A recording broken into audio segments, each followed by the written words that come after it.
మనకి సిపెట్లో teaching non teaching పోస్టులకు సంబంధించి ఒక అప్డేట్స్ అయితే రావడం జరిగింది అనమాట. ఇది వచ్చేవాటికి మినిస్ట్రీ ఆఫ్ ఫెర్టిలైజర్స్ సంబంధించింది అనమాట.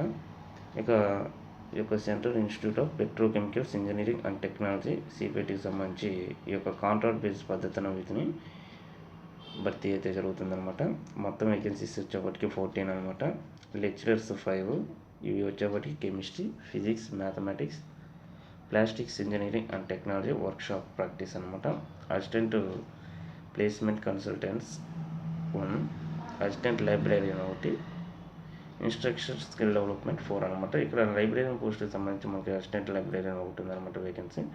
సో దీనికి సంబంధించి మనకి క్లియర్గా ఏదైతే పోస్ట్కి సంబంధించి సబ్జెక్టులు engineering, diploma, BE or BTech, masters degree, ME MTech అనేది పాస్ అయి ఉండాలి. అదేవిధంగా వీరు ఈ యొక్క సెలక్షన్ ప్రాసెస్లో ఎక్స్పీరియన్స్ని కూడా మెన్షన్ చేయడం జరిగిందనమాట. ఎవరైతే ఎక్స్పీరియన్స్ క్యాండిడేట్స్ ఉన్నారో వాళ్ళ ఎక్స్పీరియన్స్ కూడా పెట్టేసేయచ్చు అనమాట. అదేవిధంగా మనకి శాలరీస్ వచ్చేప్పటికి 35,000 వరకు కూడా ఉంటుంది పర్ మంత్లీ అనమాట. సెలక్షన్ ప్రాసెస్ వచ్చేప్పటికి పర్సనల్, అకాడమిక్, ప్రొఫెషనల్, ఇతర వివరాల ఆధారంగా ఈ యొక్క అభ్యర్థులు అనేది షార్ట్ లిస్ట్ అయితే చేస్తారు.